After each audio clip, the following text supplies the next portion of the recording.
سفر میں، حضر میں، دکھ میں، پریشانی میں اور دنیا سے رخصت ہوتے ہوئے بھی جس نبی نے تعلیم دیا ہے اس نبی کے امتی آج تعلیم سے ہی فارغ ہے، آج تعلیم سے ہی متنفر ہے، پھر دعویٰ چاہے جو بھی کرنا۔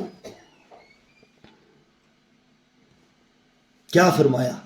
طلب العلم فریضۃ علی کل مسلم، معجم الکبیر کی حدیث ہے، علم حاصل کرنا ہر مسلمان کے اوپر فرض ہے۔ فرض کس سے کہا جاتا ہے؟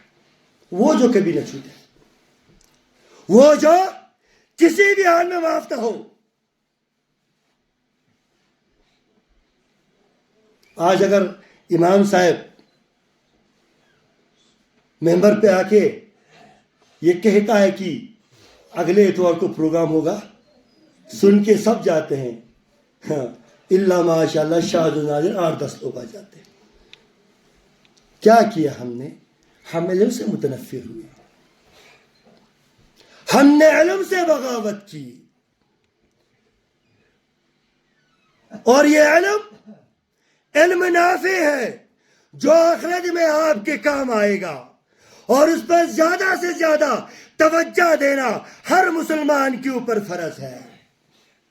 بتا دیا اللہ کے نبی نے، قرآن نے بھی بتا دیا، اس کے بعد قرآن نے نقشہ کھینچا۔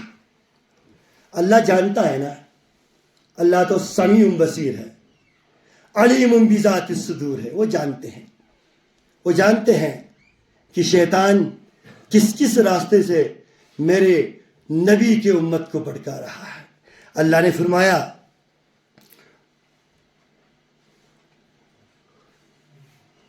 بل تؤثرون الحیات الدنیا والآخرۃ خیر وابقی، بل تؤثرون الحیات الدنیا۔ او مراد باغ والو، او کائنات والو، اتنا کچھ سمجھنے کے باوجود، اتنا سب کچھ سمجھنے کے باوجود، بل تؤثرون الحیات الدنیا، ہائے افسوس، ارمان تمہارے اوپر، تم نے دنیا کی مال و دولت کو، دنیا کی کمائی کو، دنیا کی مال و دولت کو، بل تؤثرون الحیات الدنیا، دنیا کی زندگی کو تم نے اس علم نافع پر ترجیح دی۔ والآخرۃ خیر وابقی، تم سب جانتے تھے کہ سب سے بہترین، سب سے عظیم اور سب سے بہتر تو وہ ہے جو تمہیں آخرت کی طرف بلائے۔ والآخرۃ خیر وابقی، سب سے بڑی، سب سے عظیم، سب سے باقی رہنے والی زندگی تو آخرت کی زندگی ہے، اور تم نے کیا کیا؟ کون فرما رہا ہے؟ رب کائنات فرما رہا ہے۔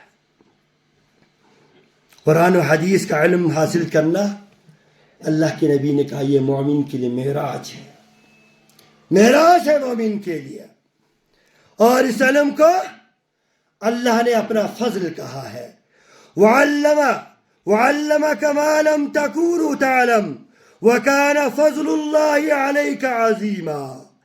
اے میرے محبوب، ہم نے آپ کو پوری کائنات میں سب سے زیادہ علم عطا کیا ہے، اور جس چیز کا علم آپ کو نہیں تھا، اور یہ میرا سب سے بڑا فضل ہے آپ کے اوپر۔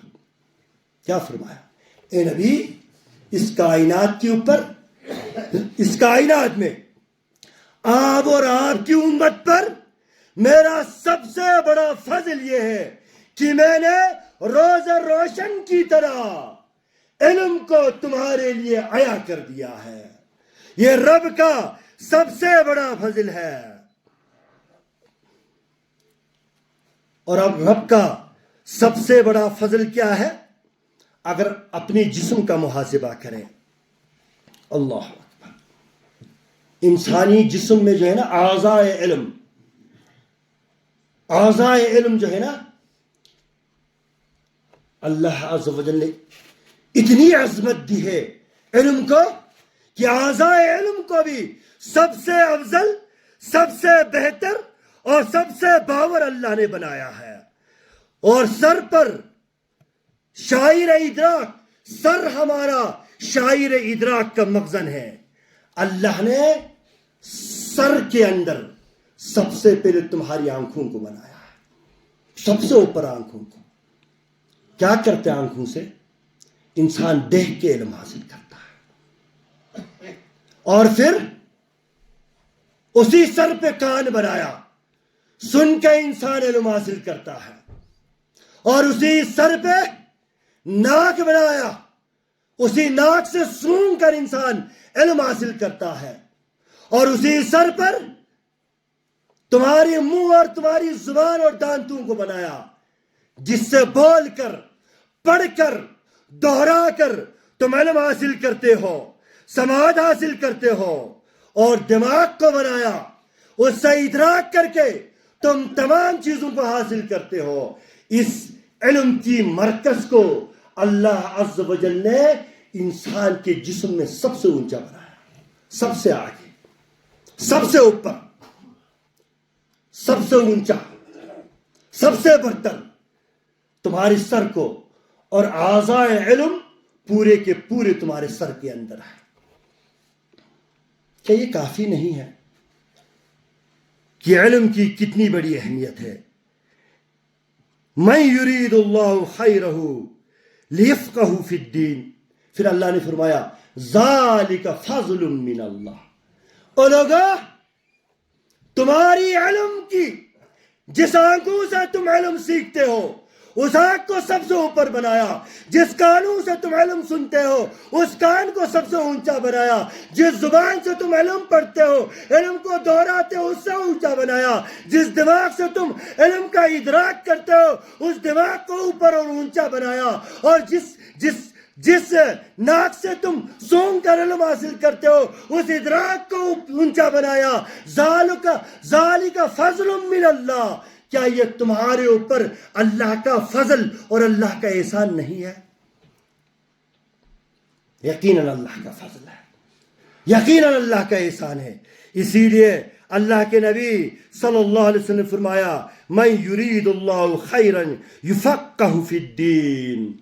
اللہ جب کسی سے بلائی کا ارادہ کرتا ہے نا، کسی سے نیکی کا ارادہ کرتا ہے نا، کسی کو اپنا پیارا بنانا چاہتا ہے، کسی کو اپنا مقرب بنانا چاہتا ہے، کسی کو اپنا عزیز بنانا چاہتا ہے، کسی کو اپنا دلدار بنانا چاہتا ہے، تو اللہ اس کو دین کی فقاہت دیتا ہے، دین کی سمجھ دیتا ہے.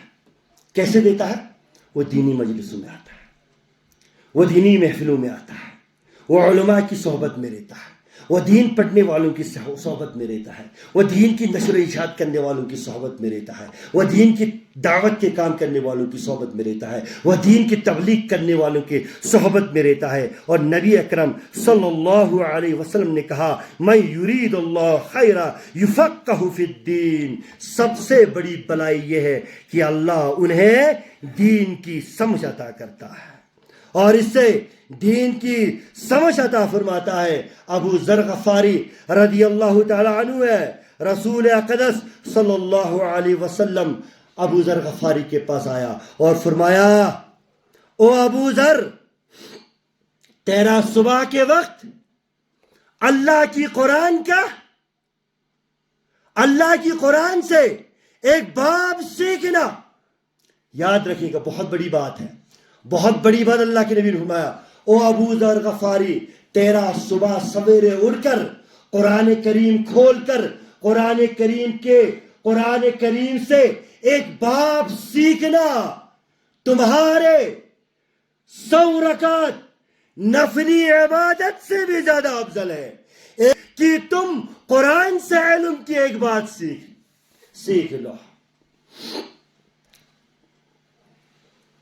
اب یہاں رک کر میں اپنی جگہ سوچوں کہ میں صبح سویرے اٹھ کر قرآن کریم کی کتنی آیت کا تلاوت کرتا ہوں اور کتنی باتوں کو سمجھنے کی کوشش کرتا ہوں. اگر میں کوشش کرتا ہوں تو الحمدللہ میں بھی اسی زمرے میں آتا ہوں. اگر میں کوشش نہیں کرتا ہوں تو آج کے بعد انشاءاللہ میں کوشش کروں گا. ہے کہ نہیں ہے؟ اگر مجھے پڑھنا نہیں آتا تو اہل علم کے پاس جا کے پڑھیں، ان سے سنیں۔ آج موبائل ہے، موبائل سے ہی قرآن کے ترجمہ سنیں۔ بہت ذرائع میں آپ کو بتاتا ہوں نا، میں تو بتاتے ہی رہتا ہوں کہ آج انسان کے پاس کوئی بہانہ ہی نہیں، کوئی بہانہ ہی نہیں کہ ہمارے سمجھ میں نہیں آیا۔ آپ کے پاس موبائل ہے، بڑی بڑی چیزیں آپ سمجھ سکتے ہو، بڑی بڑی باتیں آپ سمجھ سکتے ہو، بڑے بڑی چیزیں ایجاد کرنا آپ سمجھ سکتے ہو، تو قرآن کریم کیوں نہیں سمجھ سکتے؟ حدیث کا علم ہمارا کیوں نہیں